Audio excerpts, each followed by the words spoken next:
전 세계 인류에게 위협이 될 수 있는 거는 여러 가지가 있겠지만 두 가지가 가장 가능성이 높다. 하나가 신종 인플루엔자, 하나가 신종 코로나 바이러스가 아닐까. 그 인플루엔자보다는 신종 코로나의 위협에 대해서 한번 연습을 해보자. 그 연습은 2019년 12월 17일 이루어졌습니다. 신종 코로나 바이러스가 발생했다는 가상 시나리오를 짜 모의 훈련을 한 겁니다. 질병관리청의 전문가를 중심으로 여기에 대해서 토론하고 공부하고 방법을 만드는 그런 이제 임시 조직을 스스로 만들었거든요. 도상훈련이라고 부르죠. 정확한 명칭은 이제 도상훈련. 어느 나라든지 감염병에 대응할 때 가장 먼저 하게 되는 그런 단계입니다. 당시 도상훈련에서 사용됐던 훈련 시나리오입니다. 훈련 당일 새벽, 원인 불명의 감염증 의심 환자가 신고됐습니다. 중국으로 여행을 갔던 한 가족이 원인을 알 수 없는 호흡기 질환에 걸린 채 입국한 겁니다. 때마침 중국에선 이유를 알 수 없는 괴질로 사망 사건이 연일 발생되는 상황. 질병관리본부는 곧바로 비상 방역 단계에 돌입해 대책을 논의하기 시작했습니다. 새로운 코로나의 가능성이 가장 위협적일 수 있다는 판단을 했던 것 같습니다. 우리나라에서 아시다시피 2015년 그 메르스 때 매우 힘든 경험을 했었습니다. 근데 어떻게 대응해야 될지 다들 모르는 영역이었죠. 메르스를 떠올리면서 사실은 저희는 그 대책을 궁리했던 것 같습니다. 하지만 어떤 질병이 들어올지는 모르기 때문에 그냥 질병 X라는 이름으로 통칭을 했었고요. 중국 CCTV 방송 등에 따르면 우한시 위생건강위원회는 한 수산시장에서 원인 불명의 폐렴 환자가 속출했다고 발표했습니다. 놀랍게도 가상 훈련 시나리오와 똑같은 일이 실제로 발생했습니다. 중국에서 원인 불명 폐렴 환자가 발생한 겁니다. 참 대단하다고 제가 느꼈어요. 어떻게 하필이면 그런 그 상황을 만들어서 도상훈련을 했을까. 이제 12월 달에 하필이면 한 거예요. 그것도 가상의 나라가 중국이고 중국에서 원인 모를 폐렴이 발생했다. 이거 어떻게 할 것인가 라고 이제 도상훈련 이미 해놓은 거죠. 코로나19를 세상에 처음 알린 리언량입니다. 자신이 일하는 우한의 한 병원 응급실에서 사스와 유사한 증상을 보이는 원인 불명의 폐렴 환자가 있다는 사실을 세상에 알렸죠. 이후 원인 불명 폐렴 환자들이 격리되고 조사가 진행 중이라는 발표가 이어졌습니다. 가상 시나리오 안에서 존재하던 팬데믹의 우려가 현실이 된 거죠. 리원량이 SNS에 원인 불명 폐렴 환자들에 대해 알린 후에야 사람들은 우한의 여러 병원에 비슷한 증상의 환자가 있다는 것을 알게 됐습니다. 전염성이 강해 결국 자신도 감염돼 사망했죠. 우한 위생건강위원회는 원인 불명 폐렴 환자들이 입원한 병원들과 긴급회의를 열고 우선 환자들을 격리 치료하면서 검사 결과가 나오는 대로 치료 방법을 공지하겠다고 밝힙니다. 사실은 메르스 때도 우리가 정말 전 의료기관이 힘이 들었으니까 이것도 우리나라 들어오면 큰일이겠다. 그리고 이제 중국에서 우리나라로 들어오는 그 여행객 숫자가 어마어마하게 많거든요. 매일매일 굉장히 많은 비행기가 들어옵니다. 그래서 이게 진짜 감염이 있으면 큰일이겠다. 훈련을 정리하는 중이었었는데 그때 갑자기 중국에서 새로운 코로나의 소식이 전해진 거죠. 코로나라고 알려지지도 않고 그 당시에는 그냥 원인 불명 폐렴 이렇게 전해진 것이었는데 하지만 진짜 문제는 지금부터입니다. 이때부터 질병관리본부의 시간은 세상과는 다르게 흘러가기 시작했습니다.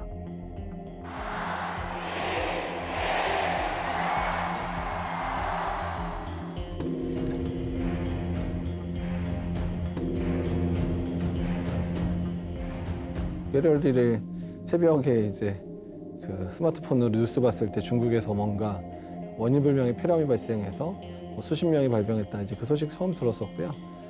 중국에서 좀 알지 못하는 괴질이 있다. 폐렴이 나왔는데 사람 간 전염은 없다라고 얘기를 했을 때 이제 저 같은 사람은 그런 일이 있을 수 없거든요. 호흡기 바이러스가 사람 간 전염이 없을 수가 없어요. 중국에서 유행 상황을 먼저 면밀하게 분석을 했습니다. 그러니까 중국 정부의 발표와는 달리 이건 사람 간 감염이 가능하다고 이미 다른 판단을 하고 있었습니다.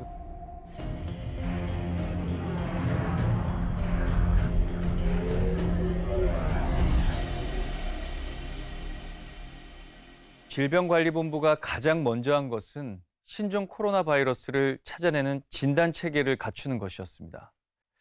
이것이 왜 그렇게 중요했을까요? 당연히 중요할 수밖에 없죠. 왜냐하면 우리가 사람만 딱 보고 이 사람이 무슨 병인지 알 수 있으면 진단이 필요 없어요. 그렇잖아요. 얼굴만 딱 봤는데 뭐 예를 들어 A라는 병에 걸리는 사람은 다 얼굴이 파래져요. 그냥 그 사람 얼굴만 보면 되죠. 근데 대부분의 감염 질환은 그렇지 않거든요. 대부분 증상이 비슷해요. 그러면은 환자에 대한 증상만으로 감염을 선별하는 거는 불가능합니다. 누가 감염됐는지를 아는 방법은 진단밖에 없어요. 사실은 각 나라마다 바이러스가 나오면 쉽게 잘 안 가르쳐 줍니다. 왜냐하면 그게 자산이기 때문에요. 그리고 지금 혹시 그것이 백신과 치료제로 연결될 수 있다면 그건 어마어마한 또 경제적인 그 요인과 연결되기 때문에 잘 안 가르쳐 줍니다. 그렇지만 이거는 다른 거죠. 왜냐하면 이거는 이미 전 세계로 퍼져나갈 포텐셜이 굉장히 있었고 퍼져나가고 있었기 때문에 그거는 인류를 위해서 사실은 최대한 빨리 신속하게 공개를 해주는 게 맞았었어요. 그러니까 중국은 12월 말부터 바이러스를 다 알고 있었고 2만 개 그 염기서열 다 알면서 이제 준비를 하고 있었고 나머지 나라들은 한 달이 늦었죠. 중국이 WHO에 보고한 내용에 따르면 처음 신종 코로나 바이러스 의심 사례가 발생한 것은 12월 8일.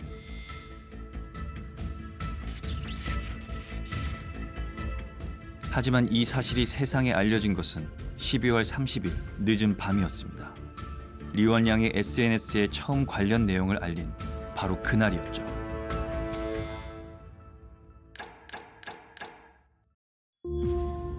세계보건기구가 국제사회에 원인 불명 폐렴이 발생했다고 알릴 무렵 우리는 이미 신종 코로나 바이러스를 찾아내기 위한 검사법을 개발하고 있었습니다. 어떻게 우리는 WHO보다 먼저 움직일 수 있었을까요? 코로나 바이러스의 전체 시퀀스하는 그렇게 어렵지 않거든요. 유전자 분석 금방 할 수 있어요. 안 가르쳐줬죠. 그래서 이제 역시 질병관리본부가 준비하는 측면에서 그래 니네들이 안 가르쳐주면 우리는 거꾸로 찾아 들어가겠다. 바로 직전에 실시했던 도상훈련에서 나왔던 방법을 쓰기로 한 겁니다. 신종 코로나 바이러스 감염증이 발생하면 바이러스를 찾아낼 수 있는 방법으로 염두에 두었던 것이었죠. 그 당시의 검사법은 그 새로운 코로나에 대한 거의 유전자 염기 서열도 없었고 정보도 없었기 때문에 세상에 알려진 모든 코로나를 발견할 수 있는 판코로나라고 하는 검사법을 만들어야 되겠다라는 쪽으로. 우리가 알고 있는 코로나 바이러스가 6개예요. 근데 그 코로나 바이러스를 어떤 코로나라도 공통적으로 잡을 수 있는 게 있습니다. 공통분모라는 게 있지 않습니까? 그게 이제 판코로나라는 거거든요. 하나하나 다 검사를 해보는 거죠. 그럼 6개는 아니야. 그럼 7번째겠죠. 질병관리본부는 오늘 중국 국적 36살 여성을 검사한 결과 코로나 바이러스에 감염되지 않았다고 밝혔습니다. 첫 번째 의심 환자가 신종 코로나 바이러스로 인한 감염 환자인지 아닌지는 판코로나 검사법으로 확인할 수 있었습니다. 1월 10일 경우에는 이제 진단 체계를 이제 기술적인 거를 다 세팅을 해놓아서 그 환자가 오더라도 질병관리청은 진단할 수 있다라는 좀 자신감이 있었거든요. 처음에 굉장히 유효했습니다. 1월 7일 날 첫 번째 의심 환자가 들어왔고 그 다음에도 계속 의심되는 분들이 들어왔는데 그분들에 대해서 저희가 긴급하게 만들었던 판코로나 검사법으로 굉장히 많은 분들을 찾아낼 수 있게 되었었죠. 무엇보다 큰 성과는 판코로나 검사법을 통해 신종 코로나 바이러스의 실체를 손에 넣은 것이었습니다. 진단 시약의 정확성을 평가하고 더 빠른 진단 체계를 구축하는 데 꼭 필요한 것이었죠. 중국 후베이성 우한에서 집단 발병한 폐렴으로 인한 첫 사망자가 나왔습니다. 사태는 점점 더 걷잡을 수 없이 심각해지고 있었습니다. 신종 코로나 바이러스 감염자가 나온 우한은 봉쇄되기 시작했죠. 우한에서 발생한 신종 코로나 바이러스 폐렴으로 인한 두 번째 사망자입니다. 사망자는 계속 늘기 시작했습니다. 중국 당국은 사람 간 전염이 없다고 했지만 우리의 생각은 달랐죠. 팬데믹을 예상했었어요. 분명한 팬데믹이 징후가 있다라고 판단했었습니다. 중국 우한시 보건당국은 집단 폐렴이 사람 간에도 전염될 가능성을 배제할 수 없다고 밝혔습니다. 사람 간 감염이나 의료진 감염 사례가 없다던 기존 입장과는 다른 겁니다. 예상은 적중했습니다. 이제 사람들 사이에 전파가 이루어지는 것은 시간 문제가 됐습니다. 우리가 첫 번째 환자를 찾아냈던 1월 20일 날 우리도 모르는 환자 10명이 국내에 들어온 상태였었다. 근데 그 사람들을 우리가 찾지 못하면은 그 일주일마다 2배씩 늘어나니까 한 달이면은 2의 4승, 16배가 늘어나거든요. 그러면은 1월 20일에 10명이 들어온 사람이 2월 20일에는 160명이 돼요. 여기까지는 크게 이렇게 문제가 되는 것 같지 않거든요. 근데 문제는 그 다음부터예요. 그러면은 이 160명이 다시 또 16배가 늘어나게 되면은 거의 2,560명이 되거든요. 그러면 그때부터는 매주 2,560명이 나와요. 1월 19일 중국 우한에서 온 중국인 여행객 1명이 우리나라 공항 검역에서 발견되었습니다. 중국에서 번지고 있는 원인 불명의 폐렴 증상과 유사했죠. 판코로나 바이러스 PCR 검사를 시행해서 양성이 나왔고 중국에서 분리된 신종 코로나 바이러스와 염기서열 비교를 하여 확진을 하였습니다. 결국 신종 코로나 바이러스가 우리나라에도 상륙했습니다. 판코로나 검사법. 우리가 알고 있는 모든 코로나 바이러스를 통해 우리가 모르는 새로운 변종 코로나 바이러스를 찾아내는데 성공했습니다. 하지만 판코로나 검사법에는 치명적인 문제가 있었습니다. 판코로나 검사법은 확진 판정까지 이틀이나 걸립니다. 의심 환자가 늘어난다면 감당할 수 없는 방법이죠. 확진 시간을 줄일 수 있는 빠른 검사법을 찾아야만 했습니다. 분석에 이틀이나 걸리는 판코로나 검사법 대신 더 빠르게 감염을 차단할 수 있는 새로운 검사법을 찾기로 한 겁니다.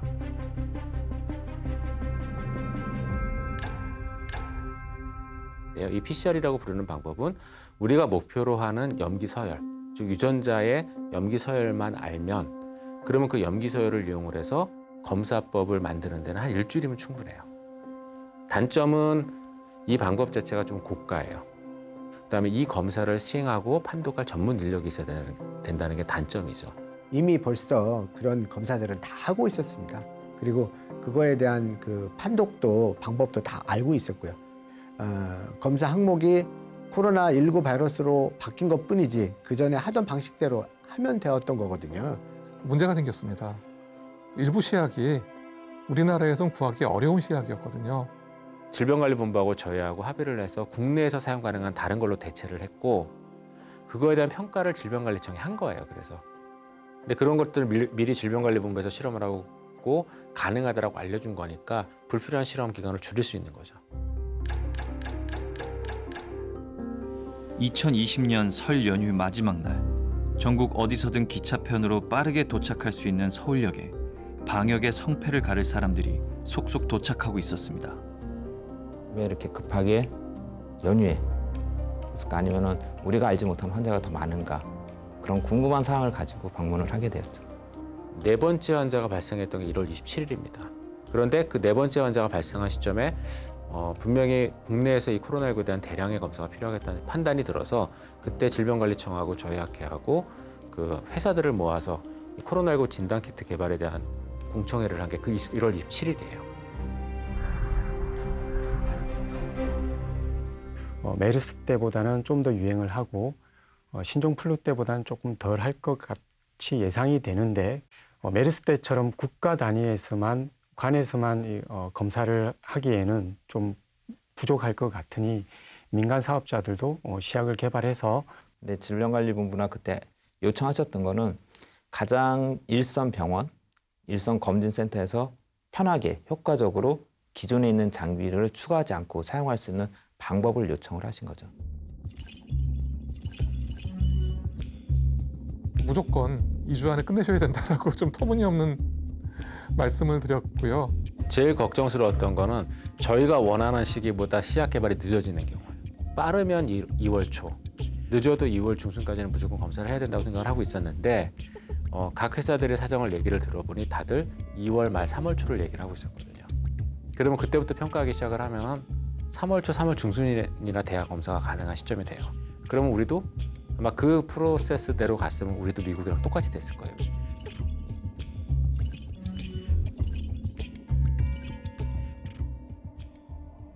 진단 키트는 고도의 전문성과 생산 시설이 있어야 제작할 수 있습니다. 하지만 질병관리본부는 이날 업체들로부터 뜻밖의 소식을 접하게 되죠. 뭐 저희뿐만이 아니라 모든 기업들이 1월 10일에 10일, 11일 정보를 득한 후에 이미 다 개발은 하고 계셨습니다. 다만 이게 과연 제품이 될 것이냐 아닐 거냐 물음표를 가지고 있었던 부분인 거고 질병관리본부에서도 그런 부분을 이제 불식시키기 위해서 긴급 사용 승인 제도로 빠르게 인허가를 진행할 것이며 그 당시에 이제 임상 검체가 질병관리본부밖에 없었기 때문에 임상 시험도 대행해 주겠다. 이렇게 굉장히 파격적인 조건을 내세우시면서 그리고 보험 등재도 시켜주겠다. 그래서 기업들이 투자를 해서 만든 시약이 허투루 되지 않도록 해주겠다라고 이제 말씀을 주셨습니다. 진단 키트가 개발된다 하더라도 허가를 받기 위해서는 1년이 넘는 허가 기간이 필요합니다. 이 시간을 앞당기는 데는 2015년 메르스 이후 만들어둔 긴급 사용 승인 제도가 사용됐습니다. 질병관리청이 가지고 있는 노하우는 모두 공개하겠다라는 것과 그리고 혹시 시약을 만드시면 거기에 대한 평가는 질병관리청이 직접 해서 적합 여부를 판단해서 알려드리기로 진단시약회사에서는 그 임상시험에 대한 부담 없이 일단 연구에만 개발에만 몰두해 주시라라는 부탁을 드렸는데 그리고 나서 좀 다시 또 마음이 조마조마했습니다. 과연 우리가 원하는 시간 내에 만들어질까? 3일에서 일주일 사이에 최초로 이제 4개 기업이 우리가 이런 제품을 만들었으니 평가해 주십시오 하고 제출했었습니다.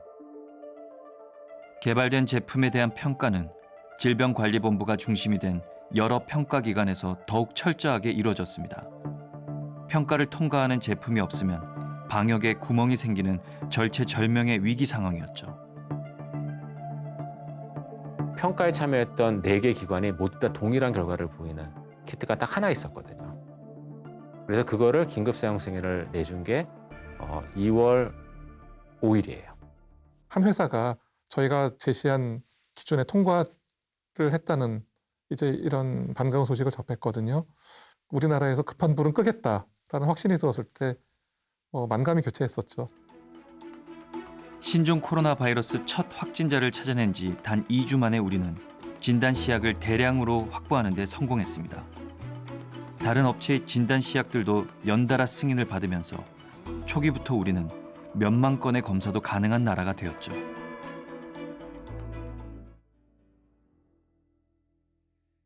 우리나라 최초로 개발 승인된 진단 시약입니다. 1월 27일 당시 질병관리본부가 진단 시약 업체들을 소집해 요청한 지 일주일 만에 나온 우리나라